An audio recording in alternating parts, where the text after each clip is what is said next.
Today I'm gonna make some banana bread. It's a really good recipe. It's off of Simply Recipes. It's the one that I've been using forever, and it's really simple and easy and fast.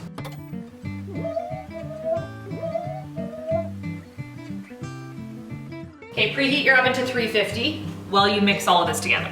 Mash 3 ripe bananas. You can use a fork if you don't have a mixer. It's really easy to do this by hand. You actually don't want them to be too liquidy, like you want some lumps. Stir in 1/3 a cup of melted butter, and it can be salted or unsalted. I used unsalted. Pour in half a teaspoon of baking soda, 1 pinch of salt. You can add a 1/4 cup of sugar or take off a 1/4 cup of sugar, depending on how sweet you like it. This recipe is kind of like make it your own.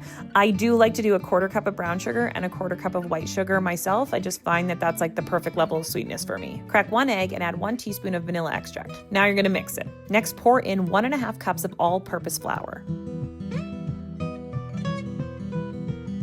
Now, this is why I like this banana bread, because it's like choose your own adventure. You can add whatever you want for the mix-ins, but I usually do about a cup of large semi-sweet chocolate chips and then like a little bit of small semi-sweet chocolate chips, so I get like big chunks and little chunks of chocolate.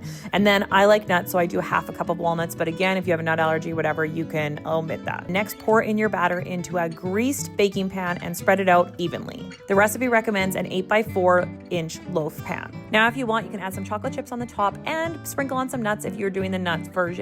Now we're ready to pop it in the oven at 350 degrees.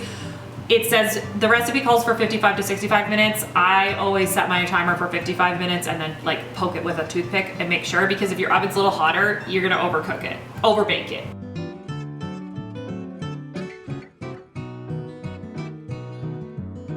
just gonna check and see how it's doing. Ooh, it's pretty good.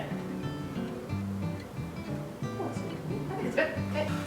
I greased the pan, so this shouldn't be too hard to get it out. Oh!